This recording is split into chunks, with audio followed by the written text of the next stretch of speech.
What are some scientific breakthroughs that caused widespread panic? Story 1. In 1910, astronomers announced something real. Spectroscopic analysis of Halley's Comet had detected cyanogen gas in its tail. Cyanogen is genuinely toxic. The announcement was accurate. What followed was something else entirely. The media took the accurate scientific finding, cyanogen detected in comet tail, and ran with it into territory the scientists had not claimed. Newspaper coverage popularized a theory that when Earth passed through the comet's tail, the cyanogen would saturate the atmosphere and kill every living thing on the planet. The date of Earth's passage through the tail was known. The countdown had begun. The response was extraordinary. People bought anti-comet pills sold by opportunists claiming to provide protection from the gas. They sealed the gaps in their homes with towels and rags. Some newspaper editors bought advertisements reassuring the public, which, by drawing attention to the threat while calling for calm, had the opposite effect. Suicides were reported in some areas. Churches held all-night prayer vigils. Demand for gas masks spiked. The actual scientists who had made the cyanogen detection spent the period before Earth's passage through the tail repeatedly explaining that the density of gas in the comet's tail was so low as to be effectively zero, that the amount of cyanogen Earth would encounter was not measurable in any meaningful sense, that the atmosphere provided more protection than any amount of door sealing would, that there was no danger. Earth passed through Halley's tail on May 19, 1910. The air smelled no different. Nobody was harmed. The anti-comet pill sellers had already made their money. What the panic illustrated was the specific problem of accurate scientific findings entering a media ecosystem that had neither the context to evaluate them nor the incentive to provide that context. Story 2. On October 30th, 1938, Orson Welles and the Mercury Theater on-the-air broadcast a radio adaptation of H.G. Wells' The War of the Worlds. The adaptation presented the story not as a novel reading, but as a series of simulated live news bulletins. Dance music interrupted by urgent news flashes, field reporters describing events in real time, the growing chaos of a Martian invasion landing in Grover's Mill, New Jersey, with specific geographic details that grounded it in recognizable American reality. What happened next has been argued about by historians ever since, but the documented elements are real. Telephone switchboards at CBS and police departments were overwhelmed. People fled their homes. Hospitals treated people for trauma-related symptoms. Newspapers ran headlines the following morning about the mass panic. The FCC investigated. Wells apologized on air. The scale of the panic has been revised significantly by subsequent historical analysis. The original newspaper reports appear to have significantly overstated the extent and the number of people affected, partly because newspapers had a commercial interest in demonstrating the dangers of their radio competitor. But some level of genuine, widespread panic did occur, and the question is why? The answer is the specific credibility of radio as a medium in 1938. Radio was the technology through which people had received genuine breaking news about real crises. The Hindenburg disaster had been broadcast live the year before. A realistic-sounding news bulletin format on a trusted medium produced credulity that the same content in a different form would not have generated. The War of the Worlds broadcast is the most famous demonstration of a principle that has not become less relevant. The specific credibility of a medium shapes the reception of whatever travels through it, independent of the content's actual truth. Story 3. America's first space station, Skylab, was launched in 1973 and operated until 1974 before being abandoned. By the late 1970s, it was clear that the station's orbit was degrading faster than anticipated. Solar activity had expanded the upper atmosphere, more than models predicted, creating drag that was pulling it down. The question was not whether it would come down, but where. The specific answer was, we don't know. Orbital decay calculations of the period couldn't predict precisely where a re-entering spacecraft would scatter debris, only rough geographic zones that narrowed as re-entry approached. NASA updates narrowed the potential impact zone but couldn't eliminate uncertainty, and the communications around the re-entry were honest about what wasn't known. The global response to that honest uncertainty is instructive.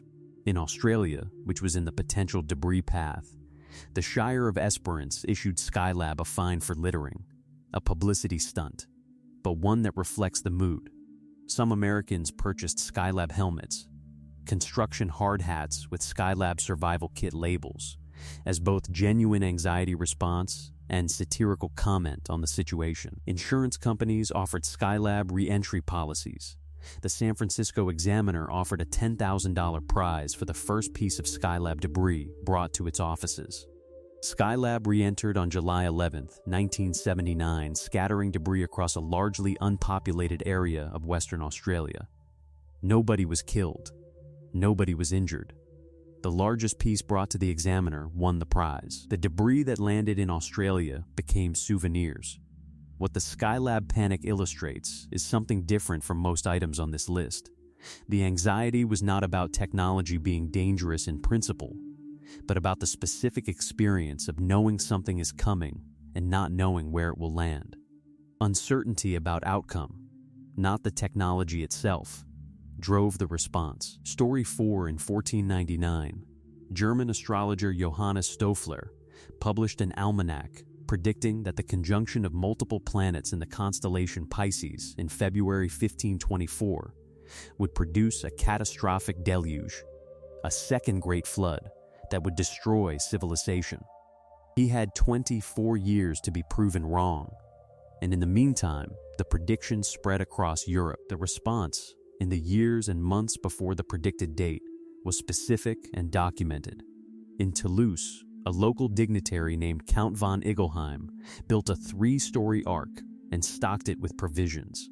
Tens of thousands of people reportedly gathered on February 20th, 1524, some having sold their property in advance. Others sought high ground. The Count's ark attracted such a crowd that when a light rain began to fall, a riot broke out in which the Count was killed. February 20th, 1524, produced only a light drizzle. The alignment occurred. The deluge did not. Stoffler revised his prediction to 1528, acknowledging some error in his calculations. That one also failed to produce a flood. What the 1524 prediction illustrates is the specific combination of factors that produces mass prophetic response. An authority figure with credentials, a prediction with a specific date, an event with cultural resonance, and enough lead time for the prediction to spread widely, and for the social dynamics of shared belief to reinforce rather than question it. The riot and the Count's death are the specific details that distinguish this from simple credulity. The anxiety became social, became physical, and produced real harm before the predicted catastrophe had any opportunity to. Story 5 in August 1835, the New York Sun published a series of articles attributed to the Edinburgh Journal of Science, presenting detailed findings from a supposed powerful new telescope operated by the renowned astronomer Sir John Herschel. Over 6 issues, the series described in lavish detail what Herschel had allegedly observed on the lunar surface: oceans and vegetation, bison-like creatures, blue goat-like animals, tailless beavers that lived in huts, and, most dramatically, 4-foot-tall bat-winged humanoid creatures who appeared to be gathering flowers and conversing with one another. The articles were a complete fabrication by a Sun reporter named Richard Adams Locke. The Edinburgh Journal of Science had ceased publication. Sir John Herschel had said nothing of the sort. The articles were reprinted by newspapers across the United States and Europe. Public response included genuine theological anxiety. If intelligent beings existed on the moon, what were the implications for human religious frameworks that placed humanity in a unique position in creation? The moon men appeared to be living in a kind of innocent paradise. Were they capable of sin? Did Christ's sacrifice apply to them? Missionaries discussed whether expeditions to convert the moon men might be necessary. Scientists attempted to obtain the original Edinburgh Journal to verify the findings. The sun's circulation increased dramatically during the serialization. Sir John Herschel, who was actually conducting a genuine astronomical survey in South Africa at the time and was unaware of the articles until they reached him months later, reportedly found them amusing initially and then annoying as he was persistently asked to comment on findings he had never made. The moon hoax ended not with a retraction, but with public interest moving on. The Sun never formally acknowledged the fabrication. Story 6 Hale-Bopp was discovered in 1995 and by 1996-97 was visible to the naked eye, making it one of the most observed comets in recorded history. It was spectacular, bright, and extensively covered by both scientific media and the broader press. The astronomical community was enthusiastic. In late 1996, amateur astronomer Chuck Schrammick announced he had photographed what appeared to be a Saturn-like object trailing behind Hale-Bopp, significantly larger than a planet. Schrammick's claim was evaluated by professional astronomers and found to be an ordinary star that appeared unusual due to his equipment's diffraction. The claim was not credible. Within the Heaven's Gate community, led by Marshall Applewhite, a specific belief system had been developing since the 1970s, that the Earth was about to be recycled, and that the members of the group could leave their physical bodies, which they understood as temporary containers, and be transported on a spacecraft to a higher level of existence. Applewhite identified the supposed spacecraft trailing Hale-Bopp as this transport. In March 1997, 39 members of Heaven's Gate died by suicide in a rented mansion in Rancho Santa Fe, California. They left behind video recordings and written messages explaining their beliefs and their decision. The messages are calm and detailed. The members believed they were being liberated rather than dying. The Heaven's Gate tragedy is included on this list, not to mock a sincere and tragic belief system, but because it illustrates the specific way that astronomical events, when they coincide with pre-existing frameworks of expectation, can become the trigger for action that the scientific community cannot anticipate or prevent through correction. Schrammick's claim was corrected. The correction reached the people who were evaluating it on scientific grounds. It did not reach, or did not matter to, the people for whom Hale-Bopp had an entirely different meaning. Story 7 Edward Jenner's 1796 demonstration that inoculation with cowpox material provided protection against smallpox was one of the most important medical achievements in history, the foundation of vaccination as a concept. Smallpox killed millions. A prevention was extraordinary. The public response was not entirely gratitude. The specific anxiety that Jenner's method produced was about what cowpox inoculation would do to human bodies. Cowpox material, drawn from lesions on cows and inserted under human skin, the procedure was by contemporary standards grotesque, and the idea that animal disease material was being introduced into humans triggered a specific fear that recipients might undergo some kind of bovine metamorphosis. The satirist James Gilray produced in 1802 what became the most famous visual document of the anti-vaccination movement, a cartoon showing Jenner inoculating patients while small cows burst from the bodies of those already vaccinated, cows emerging from arms, faces, and torsos of panicking people. The cartoon was satire, but it crystallized and amplified a genuine public anxiety that the procedure described was monstrous. Anti-vaccination pamphlets of the period made explicit the claim that vaccine recipients would develop cow-like features. Testimonials describing such changes circulated. The Anti-Vaccination Society of America, founded in 1879, continued to use this imagery. Compulsory vaccination means compulsory cowification appeared in anti-vaccine literature through the late 19th century. Jenner's vaccine eventually eradicated smallpox entirely, the only human infectious disease ever eliminated. The people depicted in Gilray's cartoon turning into cows did not turn into cows, but the specific fear the cartoon captured, that medical intervention with animal material would corrupt human nature, has never fully left vaccination discourse. Story 8 The 1970s recombinant DNA moratorium. Scientists were so scared of their own discovery they stopped themselves in 1973. Biochemists Stanley Cohen and Herbert Boyer successfully transferred a gene from one bacterial species into another, demonstrating that DNA could be cut, combined, and functionally expressed across species lines. Recombinant DNA, genetic engineering, had arrived. The scientific community's response to their own achievement was immediate, specific, and historically unusual.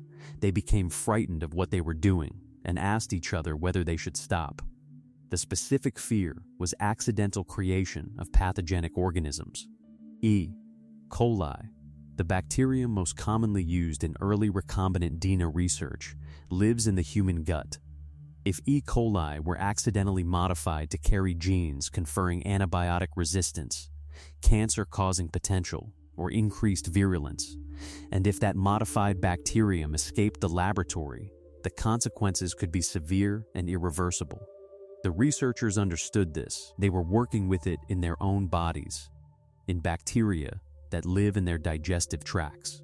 In 1974, 11 prominent molecular biologists, including Paul Berg, published what became known as the Berg Letter, calling for a voluntary moratorium on certain categories of recombinant DNA research until safety could be assessed.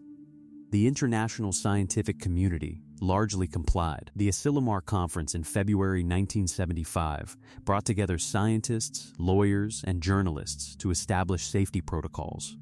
The moratorium was lifted, with containment guidelines established. The research resumed.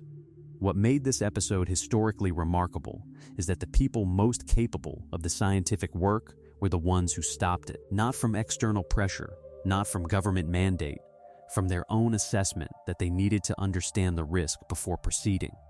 Whether the voluntary moratorium was necessary or whether the risks were ever as severe as feared has been debated since. But the willingness of a scientific community to pause its own progress is a genuinely rare event. Story 9, Dolly the Sheep, 1996. One cloned mammal triggered immediate global panic about human clone armies on February 22, 1997.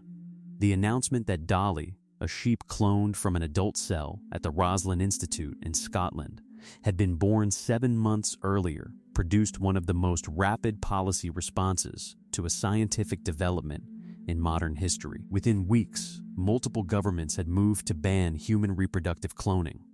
Within months, dozens of countries had enacted legislation. The speed of the political response was genuinely remarkable. What drove the speed was not a careful assessment of what cloning a sheep actually implied for human reproduction. It was the cultural archetype that cloning immediately activated. The army of identical copies, the harvesting of organs from duplicates of yourself, the dystopian replacement of natural reproduction with industrial production. Science fiction had given the public a very specific, very vivid mental model of what cloning meant, and Dolly activated that model immediately and completely. The actual science told a different story. Dolly was the 277th attempt to clone an adult mammal. The first 276 had failed. The process was extraordinarily inefficient. Human reproductive cloning, using the same technique, would be not just ethically horrifying, but practically far more challenging than the immediate post-Dolly discourse suggested. The cloned individual would also be a genetic twin of the donor, not a copy of them. Personality, experience, and development would differ substantially. These nuances were in the scientific coverage. They did not substantially penetrate the public discourse, which was organized around the clone army image from the moment the announcement was made. Dolly lived until 2003. She developed arthritis and a progressive lung disease, raising questions about whether cloning produced premature aging. She was euthanized. The army of identical sheep did not materialize. Story 10, X-ray proof underwear. The 1890s fear that voyeurs would use new rays to see through clothes. Wilhelm Röntgen announced the discovery of X-rays in December 1895, and the announcement produced immediate public fascination and immediate public anxiety in almost equal measure. The fascination, X-rays could photograph the interior of the human body, revealing bones through skin, revolutionizing medical diagnosis in a single announcement. The anxiety, X-rays could photograph the interior of the human body, revealing what was underneath clothing. The leap from this can see through living tissue to someone could use this to see through clothing and observe people undressed was made by the public extremely quickly. This is technically understandable. The principle that seemed to be demonstrated was that material previously opaque was now transparent to these new rays, and clothing is material. The newspapers ran with it. Cartoons depicted X-ray operators ogling subjects. Anxious letters were written about the implications for privacy and decency. A London-based company marketed lead-lined underwear as X-ray proof for women concerned about their modesty and men concerned about theirs. The commercial opportunity in the panic was identified and pursued almost immediately. The actual X-ray technology of the period required the subject to remain still for extended exposure times, used large and expensive equipment, and produced images of bones and dense tissue rather than surface features. Using it to spy on someone would be logistically absurd and produce imagery that bore no relationship to what the anxiety imagined. The voyeur's X-ray glasses of the public imagination bore no relationship to how X-rays actually worked. X-ray proof underwear was sold. X-ray voyeurism remained entirely theoretical. Röntgen's actual contribution, the ability to visualize the interior of the human body without surgery, went on to save an incalculable number of lives. Story 11: Body-snatching riots. When medical schools couldn't get cadavers legally, so communities got violent through most of the 18th and early 19th centuries. The legal supply of human cadavers for anatomical study in Britain and the United States was restricted to the bodies of executed murderers. The legal supply was never sufficient for the growing demand for medical schools, whose ability to train physicians who understood human anatomy depended entirely on access to human bodies. The gap between supply and demand was filled by body snatchers. Resurrection men, as they were called, exhumed recently buried corpses and sold them to medical schools. The practice was technically illegal, but persistently practiced and widely known. Medical schools asked few questions about provenance. Bodies were examined and discarded. The grave of a recently buried person was not safe. The resulting public fury was not abstract. People knew their relatives' graves were vulnerable. Families watched burial sites immediately after interment. Wealthy families installed iron cages over graves, mort safes, that could not be removed without equipment no resurrectionist would carry. Family members kept vigil. When vigilance failed, and it did fail, riots followed. In 1788, a doctor's riot in New York City lasted several days after medical students were seen playing with a cadaver's arm, and a child, reportedly told by his father's body, was being used for dissection. The Columbia College Medical School was attacked. Several people died in the subsequent violence. The militia was called out. Britain's Anatomy Act of 1832 and similar American legislation resolved the crisis by providing medical schools with unclaimed bodies from workhouses, trading one ethical problem for a considerably less violent one. Story 12: The ice-bacterium. Pseudomonas syringae, modified to remove the gene responsible for ice crystal nucleation, was the first deliberately genetically engineered organism approved for outdoor testing in the United States. The intended application was practical and benign. The bacterium naturally exists on plants and normally facilitates frost damage by providing nucleation sites for ice crystal formation. The modified version lacked this property, and the hope was that spraying crops with ice-bacteria would reduce frost damage by outcompeting the natural nucleating strain. Getting permission to test this took years of regulatory review and public comment. When the test was finally approved for a strawberry field in Monterey County, California in 1987, protesters wearing hazmat suits arrived at the field before the test could begin and destroyed the test crop. The hazmat suits were a deliberate visual statement about what they claimed to be true, that scientists were about to release a biological contaminant with the potential to alter the Earth's atmosphere. The specific fear was that ice-bacteria, if it spread beyond the test field, could interfere with the global weather system. Ice crystal nucleation plays a role in precipitation. A bacterium that suppressed nucleation, if it spread globally, might theoretically reduce rainfall.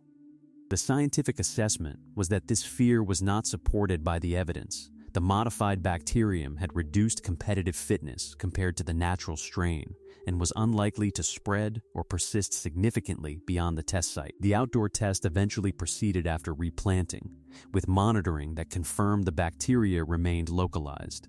The ICE- case established a regulatory template for genetically modified organism outdoor testing that persists in modified form. The hazmat protesters established a visual vocabulary for GMO opposition that also persists. Story 13.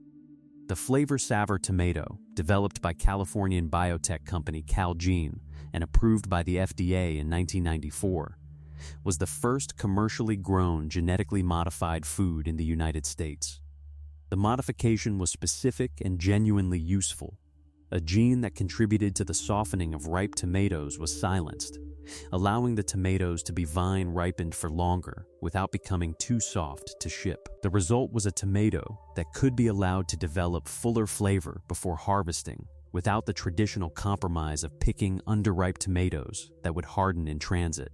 The public response demonstrated that the specific character of the modification mattered much less to critics than the fact that modification had occurred at all. The Frankenfoods label, coined in a 1992 letter to the New York Times by English professor Paul Lewis, attached to the flavor saver immediately and proved remarkably durable. The core anxiety it expressed was not specific to this particular modification, but general, that the normal boundary between species and between natural and artificial was being violated, and that eating the product of this violation would somehow incorporate that violation into the consumer. The specific claim that eating modified genes would permanently alter human DNA is not biologically supported. Humans eat DNA constantly, from every plant and animal we consume, and it is digested as a nutrient rather than integrated into our genome. But the claim circulated widely enough to have been repeatedly fact-checked and repeatedly re-encountered in new audiences. Calgene's commercial experience with the flavor saver was disappointing for reasons that had little to do with the public controversy. The tomato was more expensive to produce and distribute than anticipated. It was withdrawn from the market in 1997. The controversy outlasted the product by several decades. Story 14. Safety coffins. When 19th century medicine couldn't define death clearly enough, people built bells into their coffins. The fear of being buried alive, premature burial, taphophobia, reached particular intensity in the 19th century, and for reasons that were not entirely irrational. The clinical definition of death available to 19th century physicians was genuinely uncertain in borderline cases. Cholera, catalepsy, and deep comatose states could produce presentations that resembled death convincingly enough to lead to premature certification. Stories of people waking in coffins circulated widely and were not all demonstrably false. The medical community debated the problem openly. Edgar Allan Poe, who wrote extensively about premature burial, was reflecting a cultural anxiety with real medical underpinnings rather than pure Gothic fantasy. Both European and American newspapers published accounts of near burials and rescues. The response produced a genuine industry. Safety coffins, designs that allowed a person buried prematurely to signal from inside the coffin, were invented, patented, and sold throughout the period. The designs varied. Some featured a cord attached to a bell above ground, allowing the buried person to ring for help. Some included air tubes. Some had mechanisms for releasing the coffin lid from inside. Patents for safety coffin designs were filed in multiple countries throughout the 19th century. Whether any of these designs were ever used to effect a rescue from live burial is historically ambiguous.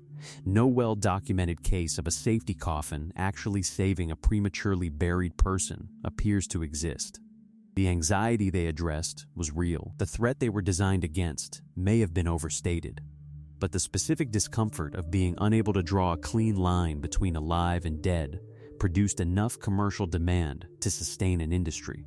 The development of reliable diagnostic criteria for death, and subsequently of embalming practices that made live burial essentially impossible, ended both the anxiety and the safety coffin market. Story 15. The Large Hadron Collider at CERN. The particle accelerator beneath the French-Swiss border, 27 kilometers in circumference, designed to collide protons at energies that recreate conditions shortly after the Big Bang, was the subject of multiple lawsuits in multiple jurisdictions before its 2008 activation, each seeking to prevent it from operating on the grounds that it would destroy the Earth. The specific concern was micro-black holes. Theoretical physics had suggested that at sufficiently high collision energies, it was mathematically possible for microscopic black holes to form. If such a black hole were produced and did not immediately evaporate through Hawking radiation, critics argued it could settle to the Earth's center, accrete matter, and grow until it consumed the planet. The CERN Safety Assessment, produced by a committee of physicists who included experts in cosmic ray physics, general relativity, and black hole thermodynamics, addressed this concern directly and at length. The key argument: cosmic rays, particles from space, routinely strike Earth, the Moon, and other astronomical bodies at energies far exceeding the LHC's design parameters, and have done so for billions of years without observable black hole formation. If LHC energies could produce stable, Earth-consuming black holes, cosmic rays would already have demonstrated this by consuming every astronomical body they've struck. They have not. The lawsuits were dismissed. CERN switched on. The LHC has since discovered the Higgs boson, the mechanism by which particles acquire mass, fundamentally advancing human understanding of the universe. The Earth has not been consumed. The physicists who received death threats during the pre-activation period have largely moved on to other things. Story 16 Trinity Test, 1945. Before the first nuclear bomb was detonated, a physicist worried it might set the atmosphere on fire. The Trinity Test. The detonation of the first nuclear device on July 16, 1945, in the New Mexico desert, was preceded by a brief, intense, and genuinely unsettling period in which a small number of the project's physicists confronted a calculation that could not be entirely dismissed. The concern was Edward Teller's, though others engaged with it. The question: could the extreme temperatures produced by a nuclear detonation ignite a self-sustaining fusion reaction in the nitrogen of Earth's atmosphere? If atmospheric nitrogen could be made to fuse under the conditions of a nuclear blast, and if the reaction were self-sustaining rather than self-limiting, the result would be the combustion of the planet's entire atmosphere. The Earth would end. Hans Bethe led the theoretical work on the question and produced a calculation showing that the reaction was not self-sustaining, that the energy required to maintain atmospheric nitrogen fusion exceeded the energy produced, and that the reaction would therefore extinguish rather than propagate. The calculation was accepted. The test proceeded.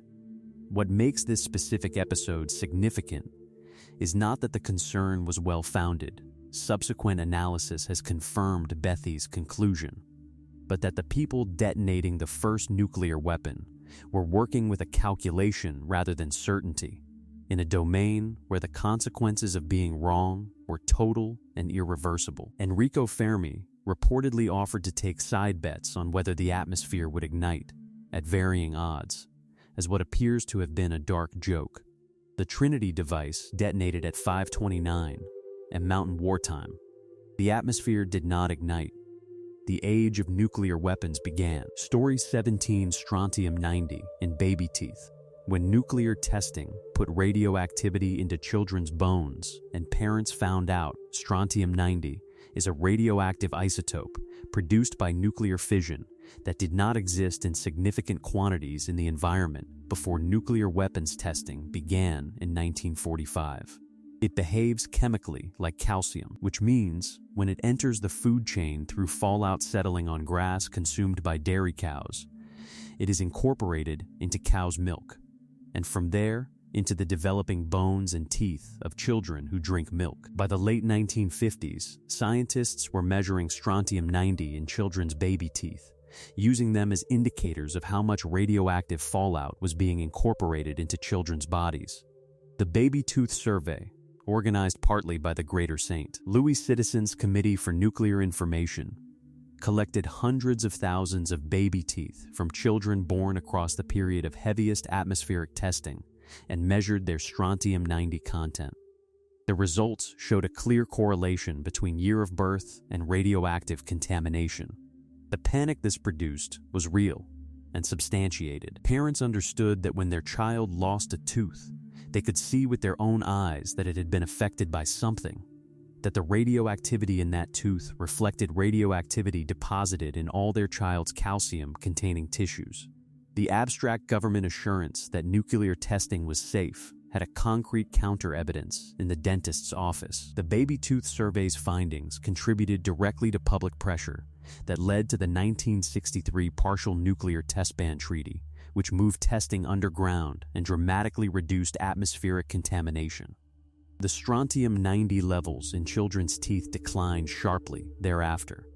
This is one of the entries on this list where the panic was justified. The bone-seeking radioactive isotope was in the children's teeth. The concern produced a treaty that reduced the contamination. Story 18: Laughing gas and lost virtue.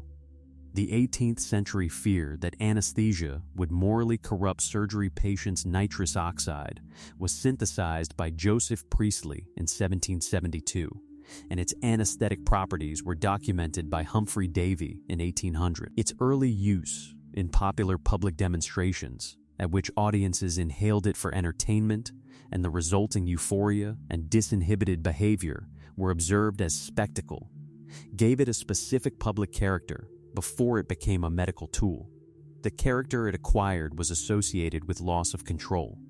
Nitrous oxide demonstrations produced people who laughed uncontrollably, said things they would not normally say, behaved with reduced social inhibition. This was entertaining in a public demonstration context. It was alarming when the same substance was proposed for use in surgery. The specific fear for female patients was explicit and stated in 19th century medical and social commentary that loss of consciousness during surgery, if produced by an intoxicating substance, constituted a kind of moral vulnerability. A woman made unconscious through ether or nitrous oxide was in the anxious imagination of the period in a state similar to inebriation, and a woman who would allow herself to be made unconscious in a room with male physicians was a woman whose moral character was suspect. The alternative, surgery without anesthesia, was not abstractly preferable, but the specific character of the anxiety about anesthesia was not about medical risk. It was about the moral valence of unconsciousness and the social meaning of allowing it. The anxiety faded, not because it was intellectually refuted, but because the practical benefits of surgery without screaming patients were overwhelming, and because the moral framework that generated the anxiety shifted over the following decades. The surgical theater, before anesthesia, was a place the patient needed to be restrained. The surgical theater afterward was a place they could sleep. Story 19: Cold Fusion, 1989. Two scientists announced room temperature nuclear fusion and triggered a global energy panic on March 23, 1989. Electrochemists Stanley Pons and Martin Fleischmann held a press conference at the University of Utah to announce they had achieved nuclear fusion at room temperature in a simple tabletop electrochemical cell. The announcement, made before peer review and without the full technical details that would allow independent replication, was one of the most consequential errors in the public communication of science in the 20th century. The announcement triggered immediate, intense economic and energy sector disruption.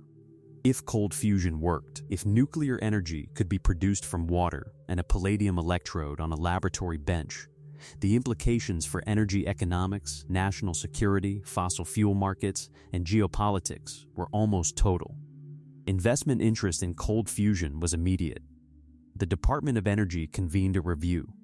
Scientists around the world dropped their current research to attempt replication. Replication attempts failed, consistently, across multiple independent laboratories. Some early reports of successful replication turned out to be measurement errors. The specific nuclear signatures that would have confirmed fusion, neutron emission at predicted energies were not detected at the levels Pons and Fleischmann's results would require. The theoretical basis for room temperature fusion did not survive scrutiny. By late 1989, the scientific consensus had moved decisively against cold fusion. Pons and Fleischmann's original results were attributed to experimental error, contamination, measurement artifact, miscalibration. The University of Utah's substantial financial investment in the discovery was a loss. Cold fusion has never been replicated in a way that produced scientific consensus. A small community of researchers continues to investigate anomalous heat producing electrochemical reactions, but the original claim has not been rehabilitated. The economic and energy system panic of March 1989 resolved not into revolution, but into the largest science communication failure of its era. Story 20. The Y2K problem was real. This is worth stating clearly because subsequent discourse has treated the non-event of January 1, 2000 as evidence that the concern was always irrational, which misrepresents what actually happened. Early computer programmers, working with limited storage, recorded years using 2 digits, 99 rather than 1999. Systems that performed date calculations using this convention would, on January 1, 2000, misread the year as 1900 rather than 2000. Depending on the specific systems affected and the specific calculations being performed, the results could range from nothing to significant malfunction. In sectors including aviation, banking, power grid management, military early warning systems, and healthcare, the potential for malfunction was genuinely concerning. The response was enormous. An estimated $600 billion was spent globally on Y2K remediation between the mid-1990s and 2000 as programmers and engineers worked through existing code, updated systems, and tested for compliance. The work was unglamorous, invisible, and entirely successful, which is precisely why no planes fell from the sky on January 1, 2000. The panic that surrounded Y2K was partly rational concern about documented technical vulnerabilities, and partly a media and cultural amplification of that concern into apocalyptic narrative.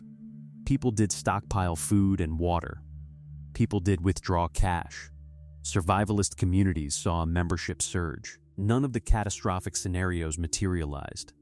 Whether Y2K was a genuine avoided catastrophe or a largely manageable technical problem that was dramatically overstated depends significantly on what was actually found in remediation and what would have happened if remediation had not occurred. The evidence suggests genuinely mixed, with some serious vulnerabilities that were fixed and substantial amplification of concern beyond the actual risk. The lesson that nothing happened means nothing was going to happen is the specific lesson Y2K did not teach, but is often remembered as having taught. Story 21: Railway Brain Madness. 19th century doctors believed trains going 20 mph would destroy human minds. The first passenger railways of the 1820s and 1830s confronted medical professionals with a genuinely novel situation. Human beings moving through the landscape at speeds they had never previously experienced, exposed to rapidly changing visual fields, vibration, noise, and atmospheric conditions that had no precedent in pre-industrial travel. The specific medical concern that emerged was called railway spine, or, in its most dramatic formulation, locomotive madness. Medical opinion in the period, expressed in journals, public commentary, and advice to railway companies, warned of multiple potential harms, that the rapid motion would cause mechanical damage to the human spine, that the changing visual field would produce neurological disruption, that acceleration would cause the human body to disintegrate or vital systems to fail, and that exposure to the speed and noise of train travel would produce permanent psychiatric disturbance. Contemporary railway companies spent considerable effort managing this anxiety.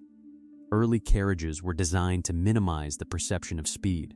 Passengers were advised to face backward. The medical debate about railway-induced injury and madness was extensive enough to produce significant published literature, and to influence both railway design and early personal injury litigation, where railway spine was invoked as a diagnosis in compensation claims for decades.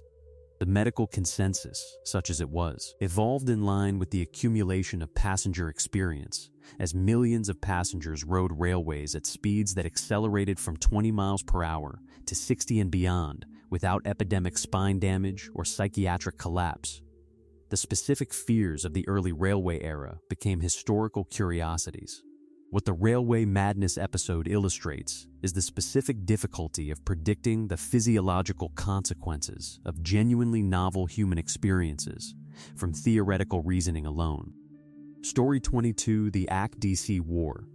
Edison electrocuted elephants to convince the public that alternating current was lethal. Thomas Edison's campaign against alternating current in the late 1880s and early 1890s is one of the most extensively documented cases of a scientist using public fear as a commercial and competitive weapon. Edison held extensive patents in direct current electrical systems. Nikola Tesla and George Westinghouse were promoting alternating current as a more efficient alternative. Edison had financial reasons to prefer that AC not win the market. Edison's strategy was to demonstrate that AC was dangerous. His laboratory publicly electrocuted dogs, calves, and in 1903, Topsy the elephant, a circus elephant at Coney Island, who had killed several handlers and whose owners had arranged her death, using AC current, generating publicity and visual evidence that the current was lethal. The demonstrations were not scientifically dishonest in the narrow sense that AC current at the voltages demonstrated is indeed lethal, but the demonstrations were scientifically misleading in context.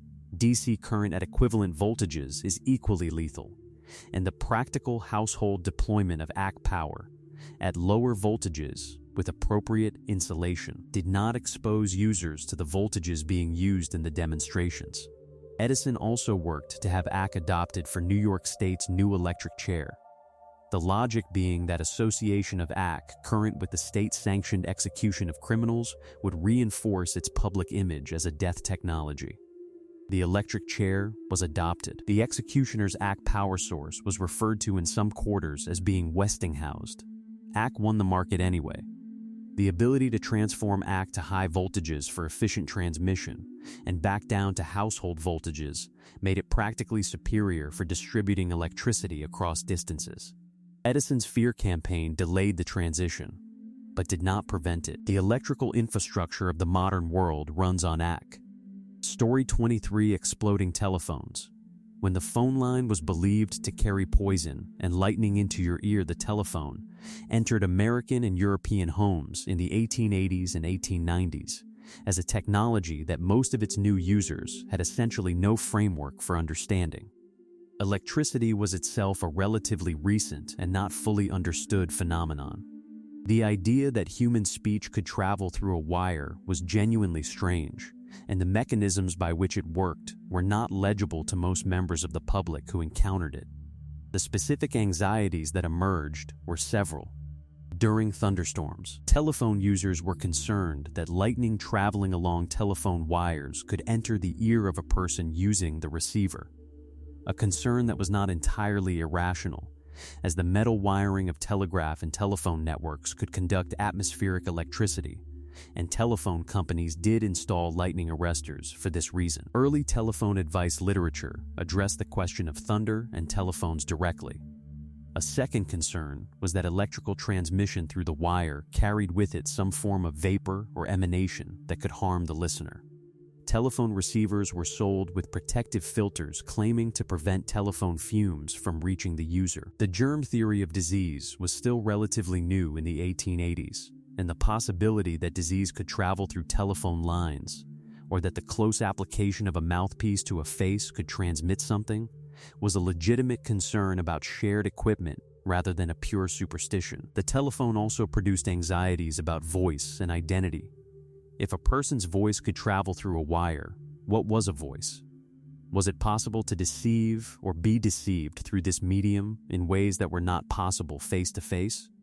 These anxieties resolved as the technology became familiar as the actual risks were calibrated against experience, and as the practical utility of telephone communication proved overwhelming relative to the theoretical dangers.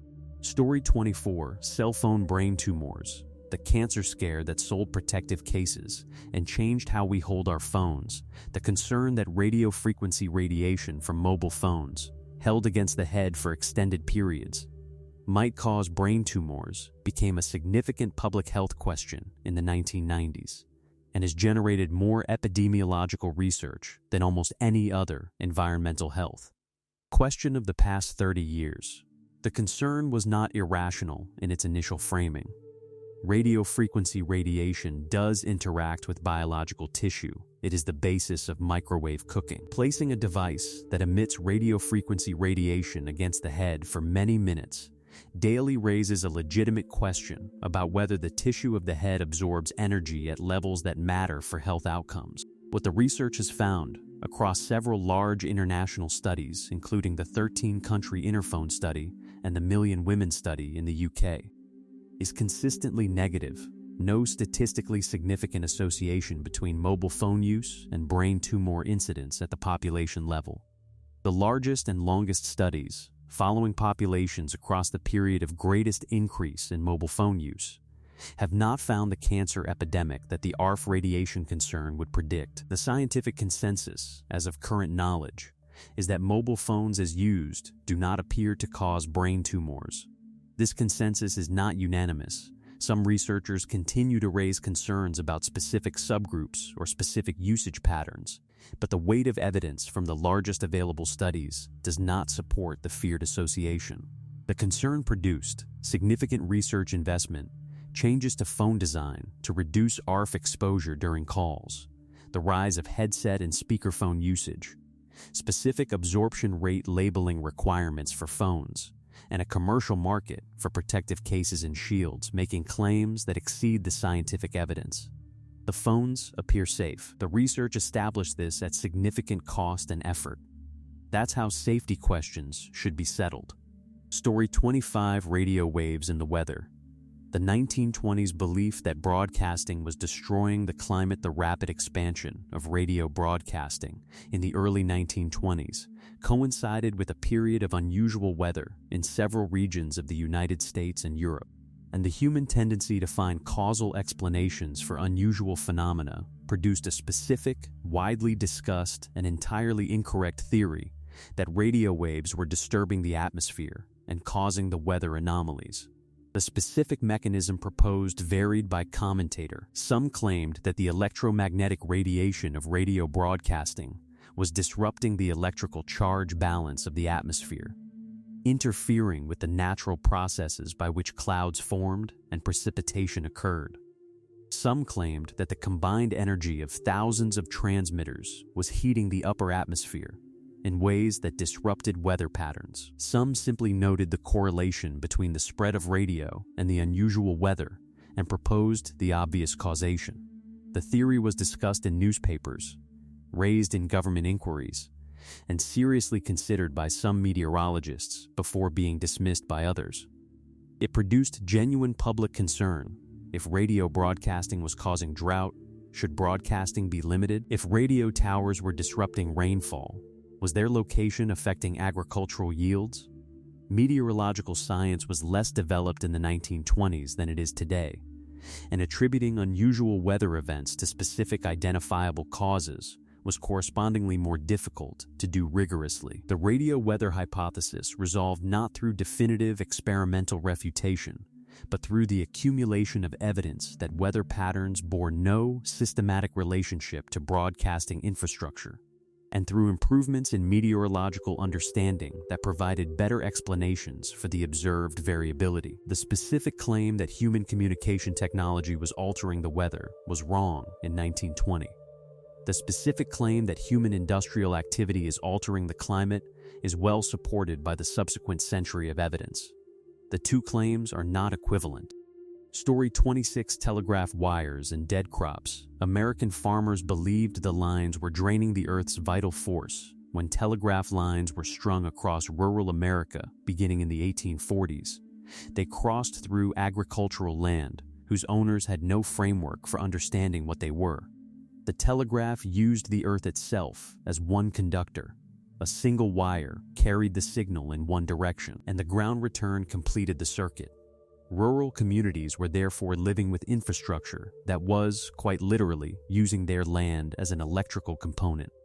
The specific fear that emerged in farming communities was that this use of the ground as an electrical conductor was depleting something. Farmers reported that crops near telegraph lines were withering. Cows were allegedly producing less milk. The vital electrical force that scientific and popular discourse of the period associated with healthy natural processes, the electrical quality of the air, the charge of healthy soil, was being sucked out by the lines for use in distant communication. The theory was reported in newspapers, discussed in agricultural publications, and taken seriously enough to prompt investigation. The investigations found no relationship between telegraph infrastructure and crop yields or dairy production. The fields near telegraph lines were not actually performing worse than comparable fields elsewhere, and the farmers who made these claims were in some cases observing real agricultural problems, whose causes, drought, soil depletion, pest damage, were unrelated to the infrastructure they noticed in their environment. The telegraph wire as cause was available as an explanation in a way that the actual causes weren't. The infrastructure was new, was poorly understood, was physically present in the landscape, and was associated with forces that popular discourse characterized as powerful and poorly bounded. The crops near telegraph lines recovered or didn't for reasons that had nothing to do with the wires. Story 27: 5G and the falling birds.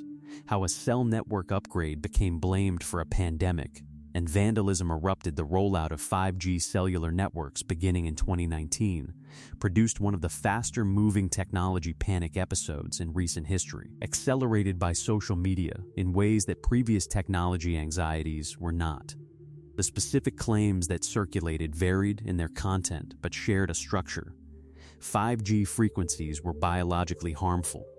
The rollout was causing unexplained deaths among birds, and, most consequentially during the specific moment of early 2020, 5G towers were either causing or spreading COVID-19. The last claim spread rapidly enough during the early months of the pandemic to prompt a response from official health authorities in multiple countries. The electromagnetic frequencies used by 5G networks are within the non-ionizing radiation range. They do not carry enough energy to break chemical bonds or damage DNA, which is the mechanism through which ionizing radiation, like X-rays, causes cellular damage. The biological mechanism by which 5G frequencies would cause harm in the ways described has not been established, because the mechanism that would be required does not appear to exist. The cell tower vandalism was real and documented.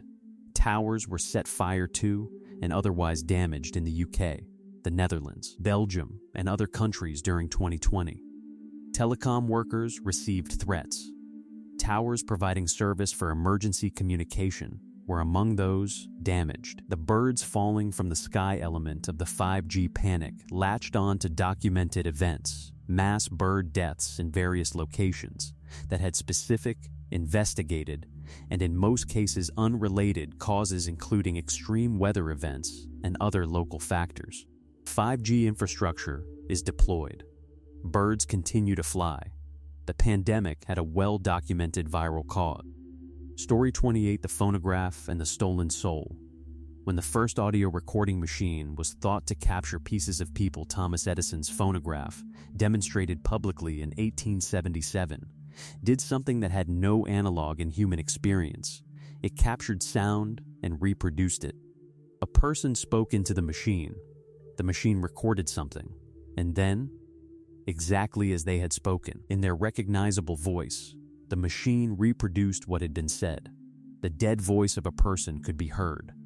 The specific responses this produced varied by culture and community, but the experience of encountering a voice reproduced by a machine was genuinely disorienting in ways that are difficult to fully recover now that recorded audio is entirely mundane. For communities whose frameworks for understanding personhood and identity included concepts of essence or soul, that might have connection to voice.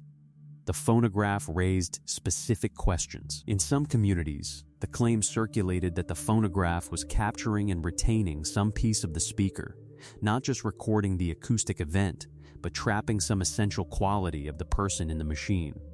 The implication was that repeated recording might deplete the speaker, or that the recorded voice in the machine was in some sense present in the machine, or that the machine's ability to reproduce the voice was a form of theft.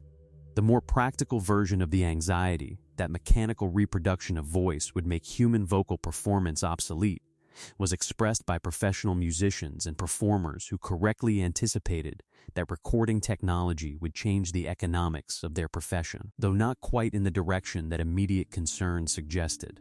The phonograph became the record player, became the MP3 player. The voice was not stolen.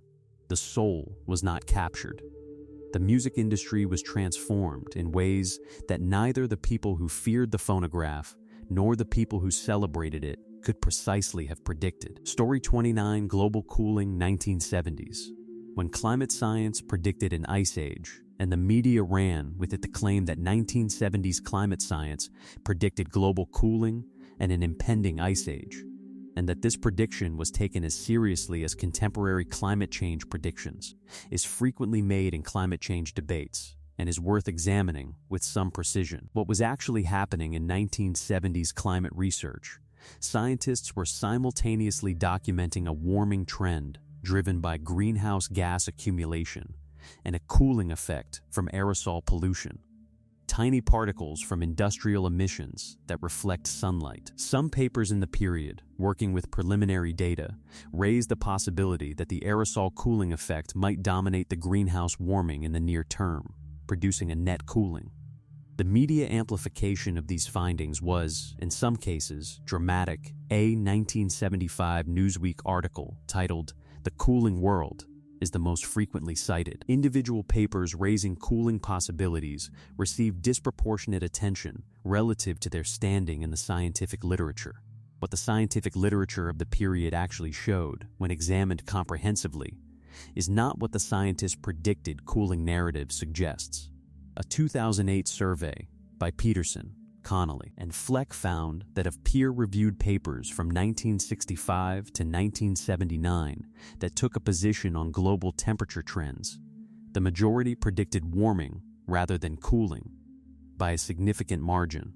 The cooling prediction was a minority scientific position amplified by media into a public impression of consensus. The aerosol cooling concern had a specific resolution. The Clean Air Act and equivalent legislation reduced aerosol pollution dramatically, removing the competing cooling effect. The greenhouse warming trend became the dominant signal. The 1970s cooling papers were not wrong about aerosol cooling. They were wrong about which effect would win.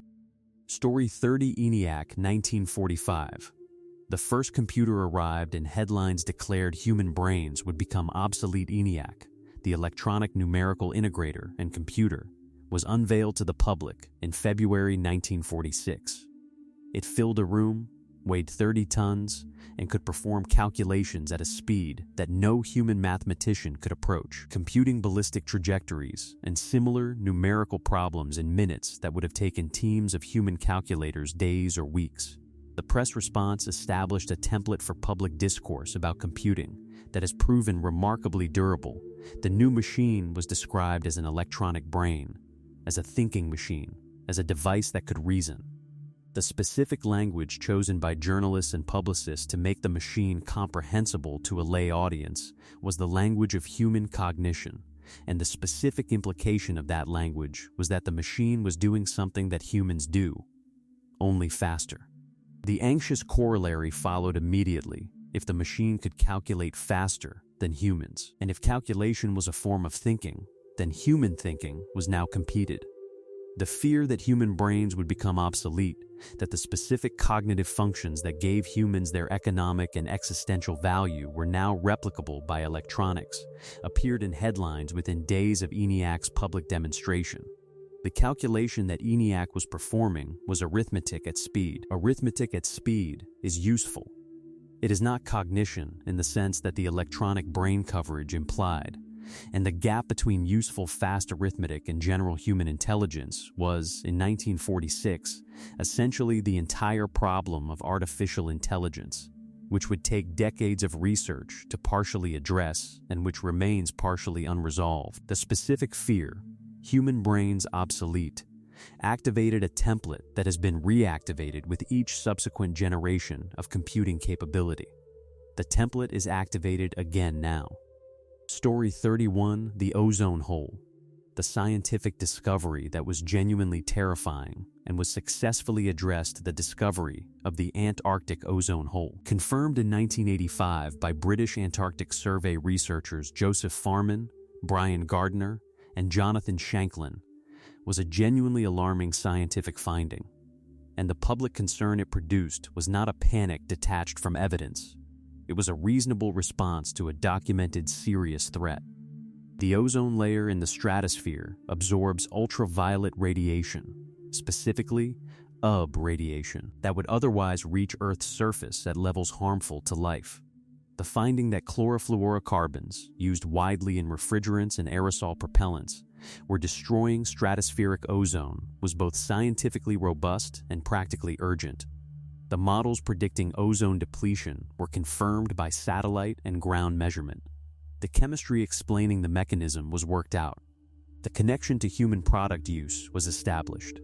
The Montreal Protocol, the international agreement to phase out CFC production, was negotiated and signed in 1987, one of the fastest policy responses to a scientific finding in history.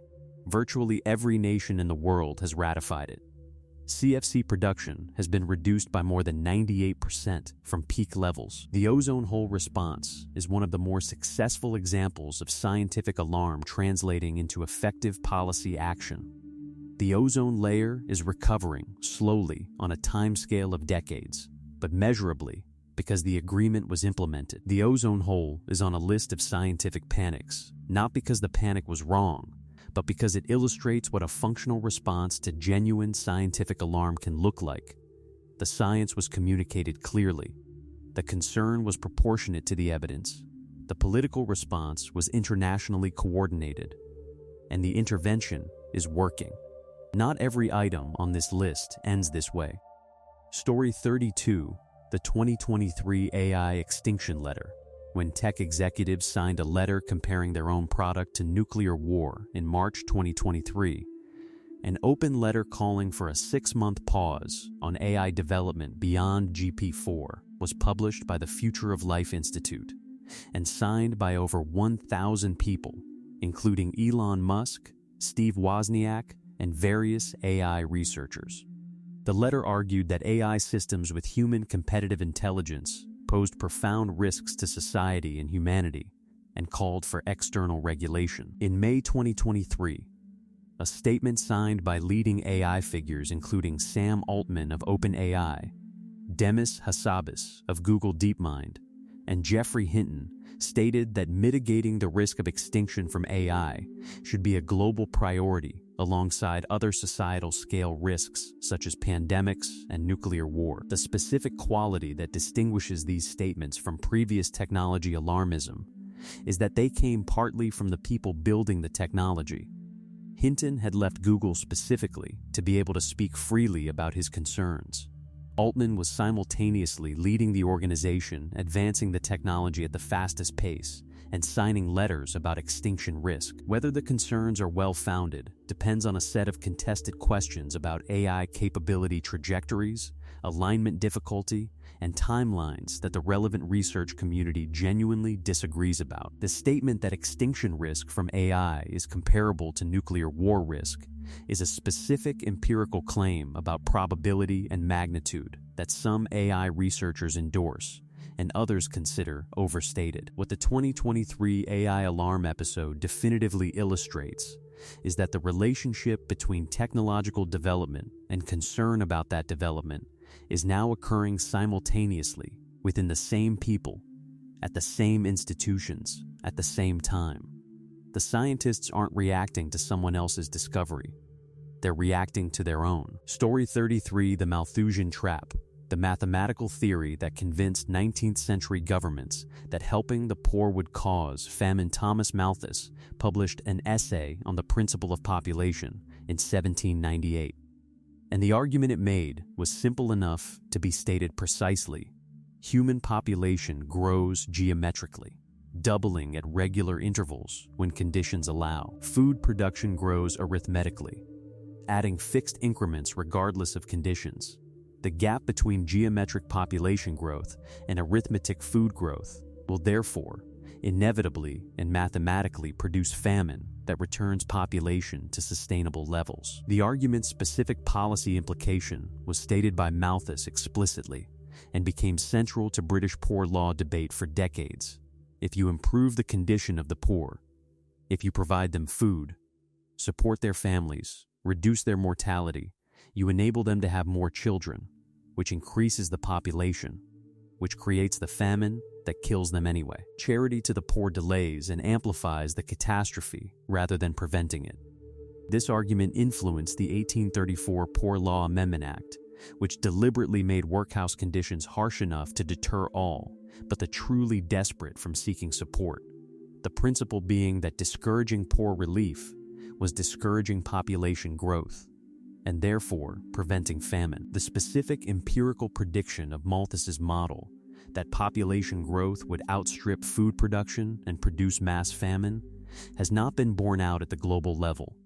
Agricultural productivity has increased at rates that Malthus's arithmetic model did not predict, driven by technological change that his framework had no mechanism for anticipating. The Green Revolution alone increased cereal yields in developing countries by factors that make Malthusian predictions from 1798 look like exercises from a different world. The theory was mathematically coherent, influential, and wrong in its central prediction. The policies it influenced caused significant preventable suffering. Story 34, Rain follows the plow. The theory that farming the Great Plains made it rain until it didn't rain follows the plow was an American popular theory of the late 19th century that farming the Great Plains, the act of breaking up soil and cultivating it, actually caused rainfall in the region to increase, making arid land permanently arable. The theory had a specific scientific articulation that turning up soil exposed moisture to evaporation, increasing atmospheric humidity, increasing cloud formation, increasing precipitation. Farming, in this view, was not just adapting to a climate, but actively improving it. The theory had institutional support. Cyrus Thomas, working for the federal government's Geological Survey, endorsed it in publications aimed at encouraging settlement of the plains. Land promoters used it extensively in advertising. Politicians cited it in debates about Western land policy. Settlers moved onto land that, in the drier years, would not support the agriculture they were attempting. The Great Plains did receive reasonable rainfall during the period of peak Western settlement, roughly the 1870s through the early 1890s, enough to support farming in many areas and to make the rain follows the plow theory seem empirically confirmed. Then, the dry years came. The drought of the 1890s shattered the theory and devastated plains farming communities. The subsequent recovery during wet years, followed by the catastrophic Dust Bowl of the 1930s, confirmed that the plains climate was variable and that settlement patterns optimized for wet year conditions were vulnerable when the dry cycle returned. Rain follows the plow was popular climatological theory that was wrong in its mechanism, right about the correlation that happened to be occurring at the time of its popularity, and devastatingly wrong in its practical implications for settlement policy. Story 35, Silent Spring 1962, the book that caused a panic that was actually correct. Rachel Carson's Silent Spring, published in 1962, documented the accumulation of synthetic pesticides, particularly DET, in ecological food chains, showing that compounds sprayed in agricultural settings moved through insects, into birds, into raptors, and into the bodies of animals and humans throughout the food chain in concentrations that increased at each trophic level. Silent Spring caused panic. It caused panic in the public, who read about eagles with DET-thinned eggshells and fish kills downstream from application sites. It caused panic in the chemical industry, which mounted an aggressive and well-funded campaign to discredit Carson and her findings. It caused panic in agricultural policy, where the implications of Carson's argument that the pesticide use that had transformed American agriculture was causing ecological damage were genuinely difficult to absorb. The specific reason Silent Spring is on a list of scientific panics is to make a point. This one was right. The panic was appropriate. Debt and related compounds were doing what Carson documented. The banning of debt for most uses in 1972 was followed by recovery of bald eagle populations, peregrine falcon populations, osprey populations, birds whose reproductive failure had been documented in the direct relationship Carson described. The relationship between pesticide use and population decline was established well enough that the policy response produced the predicted recovery. Silent Spring is the item on this list that most clearly illustrates what appropriate panic looks like. A scientific finding that was accurate, a public response that was proportionate to the evidence, a political process that was long and contested but ultimately produced corrective action, and an ecological outcome that confirmed the original concern. Sometimes the panic is right. The difficulty is knowing which kind you're in while you're still in it.